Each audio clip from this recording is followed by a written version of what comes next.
অতি সম্প্রতি মার্কিন যুক্তরাষ্ট্রের প্রেসিডেন্ট ডোনাল্ড ট্রাম্প জনাব তারেক রহমান সাহেবকে স্বাগত জানিয়ে একটি চিঠি দিয়েছেন।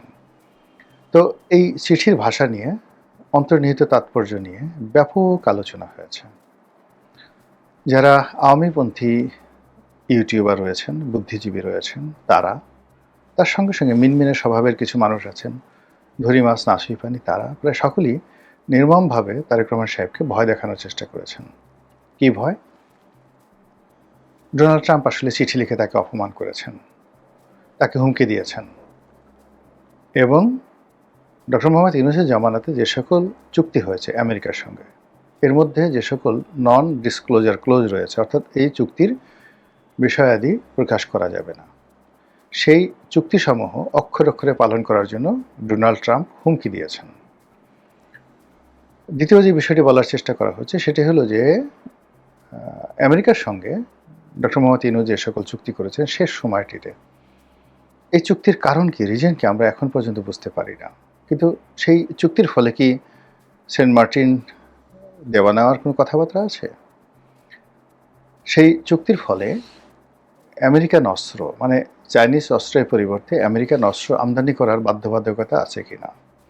সেই চুক্তির ফলে আমাদের সমুদ্রের যে তেল গ্যাস অনুসন্ধানের যে কাজ একচেটিয়া মার্কিন কোম্পানি একজন মোবিলকে দেওয়ার শর্ত আছে কিনা? সেই চুক্তি অনুযায়ী আমরা এখন আমাদের যেটা প্রয়োজন নেই, অথচ 25টি বিমান 34,000 নয় 36,000 কোটি টাকা মূল্যের বিমান আমদানি করার জন্য আমেরিকার বোয়িং কোম্পানির সাথে চুক্তি করা হয়েছে। বাণিজ্য সচিব, বাণিজ্য উপদেষ্টা ওই যে আকিজ বশির এবং ডক্টর মোহাম্মদ ইউনূস, তার সাথে সাথে লুৎফে সিদ্দিকী আর ওই যে বিডার আশিক, এই পুরো সিন্ডিকেটটি এই কাজটি করেছে। বলা হয়ে থাকে যেখানে যদি 10% কমিশনও দেওয়া হয়ে থাকে তাহলে 3,800 না 600, 36,000 কোটি, 10% 3,600 কোটি টাকা। আকিজ বশিরকে বেচলেও 3,600 কোটি টাকা হবে না। এটা শুধু কমিশন হিসেবেই পাওয়া গেছে বা যেতে পারে, এরকম সন্দেহ প্রকাশ করে সবাই বলাবলি করার চেষ্টা করছে যে বাংলাদেশ, ডুবন্ত বাংলাদেশ, এটাকে আর এক দফা ডুবিয়ে দিয়ে গেল। এখন এই যে যাকে বলা হয় মার্কিন শুল্ক নীতি ছাড়, ডোনাল্ড ট্রাম্পের চাল, এই সব কিছুর মধ্যে ডক্টর ইউনূসকে ফেলে তারপরে এই চুক্তি করানো হয়েছে, অথবা ডক্টর ইউনূস ক্ষমতাকে প্রলম্বিত করার জন্য, দীর্ঘায়িত করার জন্য, অথবা সেফ এক্সিটের জন্য তিনি একেবারে ক্ষমতার শেষ সময়টাতে আমেরিকার কথা মতো কাজ করেছেন।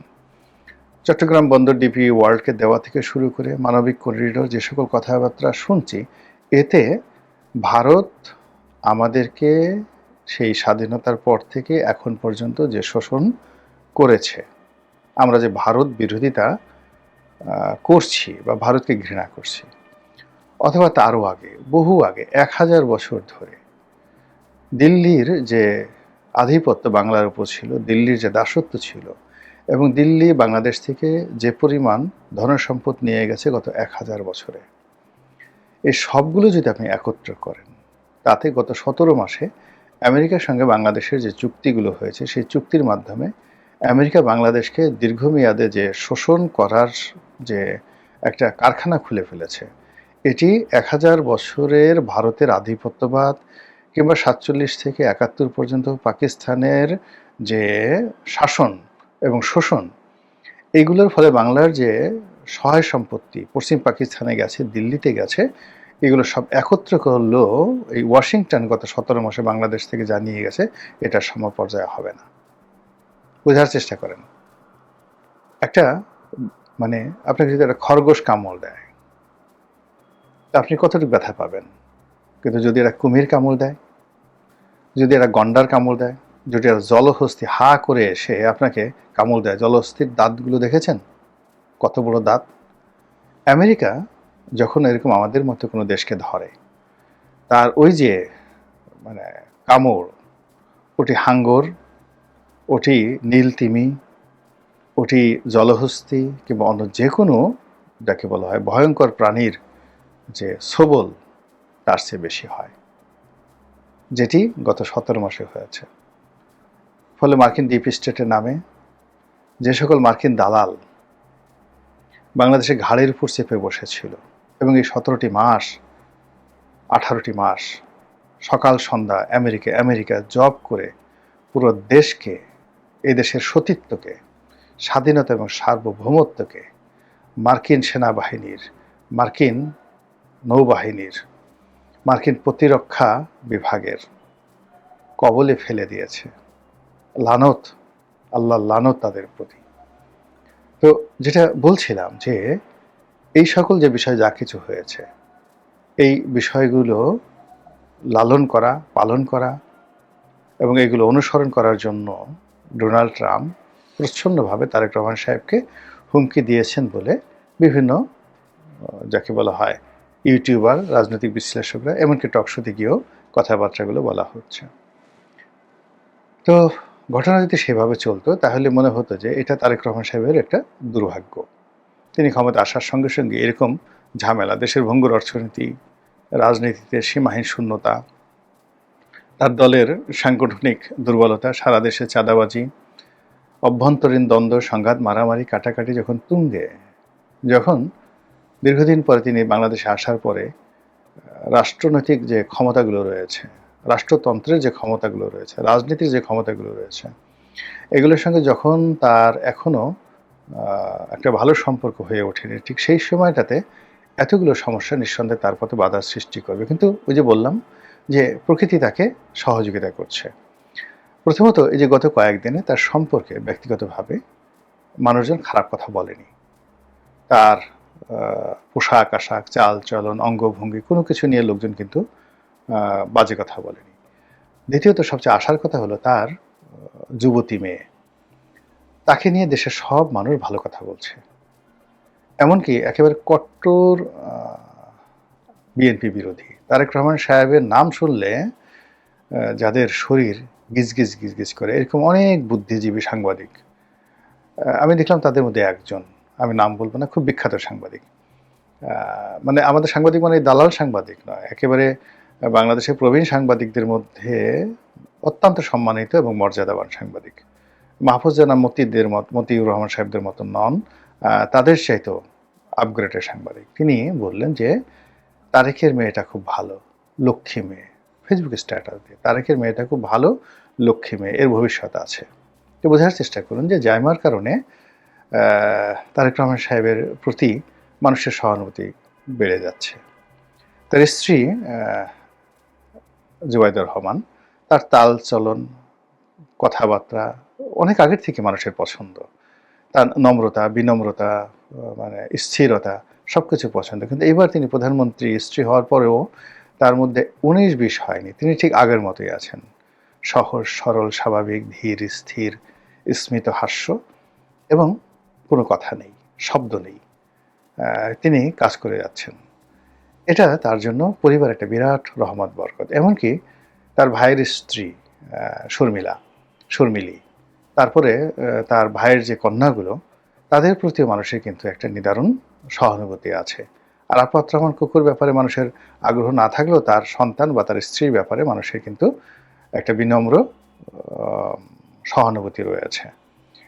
অন্যদিকে তার মা বেগম খালেদা জিয়া জীবন সায়াহ্নে এসে যেভাবে মৃত্যুবরণ করেছেন, আর তার জানাজাতে যেভাবে লোক সমাগম হয়েছে, সেক্ষেত্রে বারবার তারেক রহমান সাহেবের কথার মধ্যে তার পিতার শব্দ অনেকে খুঁজে পাচ্ছেন, আর তার চেহারার মধ্যে তার মা এবং তার মায়ের একটা, যাকে বলা হয় মা এবং বাবা দুজনের একটা সংমিশ্রণ খুঁজে বেড়াচ্ছেন। ফলে এখন পর্যন্ত তার প্রতি কিন্তু প্রাকৃতিক যে আশীর্বাদ, প্রকৃতির যে আশীর্বাদ, এটি 16 কলা, পরিবার পরিজন সব মিলিয়ে। এবং সেই 16 কলা প্রাকৃতিক পরিবেশের সঙ্গে, আশীর্বাদের সঙ্গে আরেকটি নতুন, যাকে বলা হয় আন্তর্জাতিক রাজনীতির একটা আশীর্বাদ তার উপর আপতিত হলো।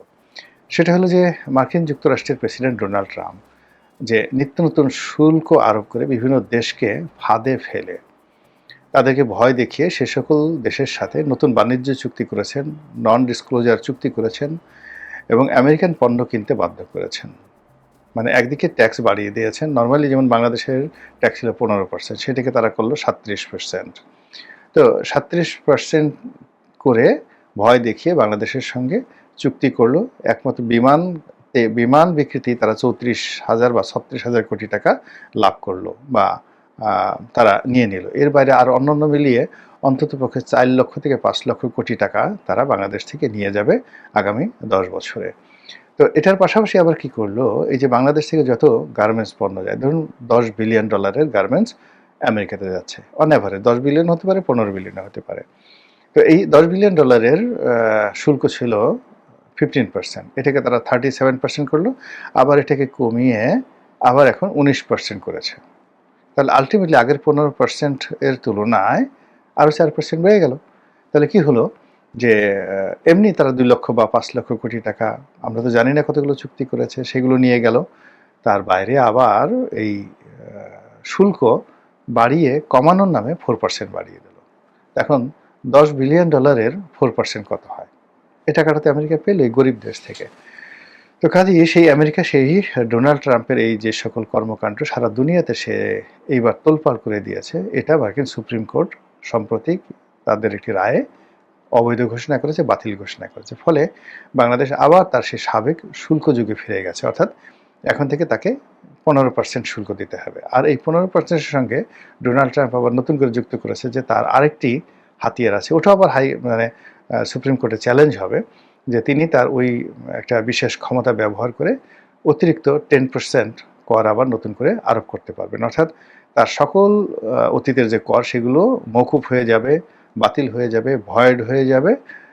এরপরে আবার তিনি নতুন করে আর একটা ইস্যু জারি করে তিনি সেই কী করলেন যে আরও 10% দিলেন। তা সেক্ষেত্রে বাংলাদেশে যদি আগের 15% তার উপরে 10% যুক্ত হয়, 25% হলেও হতে পারে। তাহলে 19% চেয়ে 4% বাড়বে। তো এনিওয়ে, এটা তারেক রহমান সাহেবের জন্য একটা বিরাট আশীর্বাদ। এর কারণ হলো তিনি ইচ্ছে করলে ওই যে মার্কিন যুক্তরাষ্ট্রের প্রেসিডেন্ট যে চিঠিটা দিয়েছেন, সেই চিঠিটার একটি দাঁত ভাঙা জবাব ডিপ্লোম্যাটিকই দিল্লি দিতে পারেন। তিনি আমেরিকার সঙ্গে যে চুক্তিগুলো হয়েছে সেই চুক্তিগুলো বাতিল করতে পারেন হাইকোর্টের দোহাই দিয়ে, জনগণের দোহাই দিয়ে, রাজপথ উত্তপ্ত করে। এটা তার জন্য একেবারে সম্ভব এবং প্রত্যেকটা চুক্তিতে এই ধরনের কতগুলো ক্লোজ থাকে, ধারা থাকে যে এমন কোনো ঘটনা আনঅ্যাভয়েডেবল সার্কামস্ট্যান্সে যদি ঘটে যায় সেক্ষেত্রে যে কোনো পক্ষ এই চুক্তি থেকে বের হয়ে যেতে পারে। তো বাংলাদেশ যদি উত্তাল হয়ে যায়, চট্টগ্রাম বন্দর যদি বন্ধ হয়ে যায়, স্ট্রাইক হয়, জনগণ রাস্তায় নামে, তাহলে আমেরিকার সঙ্গে যে চুক্তিগুলো ডক্টর মোহাম্মদ ইউনূস সরকার করেছেন সেগুলো তিনি বাতিল করে দিতে পারবেন। এই সুযোগটি এই মুহূর্তে তার কাছে এসছে। এর কারণ হলো যে এখন ওই যে বললাম যে বাংলাদেশের গার্মেন্টস এক্সপোর্ট হয়। আমি ব্যক্তিগতভাবে যেহেতু গার্মেন্টস ব্যবসার সাথে জড়িত, আমি মনে করি যে আমেরিকা যদি বাংলাদেশকে 200%ও ট্যাক্স দেয়, গার্মেন্টসের কিছু হবে না, বাংলাদেশের গার্মেন্টসের কিছু হবে না। আমাদের যে কোয়ালিটি, আমাদের যে মার্কেট, এখানে মানে আমেরিকা চোরা চালান করে আমাদের দেশ থেকে নিতে হবে মাল। There is no way. কাজেই আমেরিকাকে অন্তত এই গার্মেন্টস এক্সপোর্ট নিয়ে ভয় পাওয়ার আমি কোনো কারণ দেখি না। কিন্তু ভয় পেয়ে আমরা বেশি দামে তুলা আনবো, বেশি দামে সামরিক সরঞ্জাম দিয়ে আনবো, অন্যান্য কেমিক্যাল আনবো এবং সবসময় একটা নতজানু নীতি রাখবো, এটি আমাদেরকে শেষ করে দেবে। তো সেখান থেকে বের হওয়ার জন্য মানে তারেক রহমান সাহেবের একটা সুযোগ আল্লাহ করে দিয়েছেন। আর বিশেষ করে সেন্ট মার্টিন নিয়ে যদি রেজওয়ানা রক্ষা পেয়েছে, বিকজ ওই সময়টাতে পলিটিক্যাল অবস্থা ছিল না, কিন্তু এখন বর্তমান যুগে যদি সেন্ট মার্টিন নিয়ে এটা টু শব্দ হয়, সেন্ট মার্টিনে ভ্রমণ করা থেকে শুরু করে অন্যান্য বিষয় যদি তত্ত্বাবধায়ক সরকারের বা অন্তর্বর্তীকালীন সরকারের সময়টিতে রেজওয়ানা যে কাজগুলো করেছেন সেই কাজগুলো যদি তারেক রহমান সাহেবের জামানাতে হয়, উনি জনপ্রিয়তা হারাবেন এবং ওনার বিরুদ্ধে রাজপথ উত্তপ্ত হয়ে পড়বে। তো কাজে এই বিষয়গুলো নিয়ে তিনি যতটা দাঁড়াবেন, শক্তিমত্তা নিয়ে দাঁড়াবেন, সিনা উঁচু করে দাঁড়াবেন, এই যে তার প্রতি যে ক্ষুধাই যে বরকতগুলো রয়েছে, প্রকৃতির যে সুযোগগুলো, অবারিত সুযোগগুলো নতুন করে তার উপর এসেছে, এটা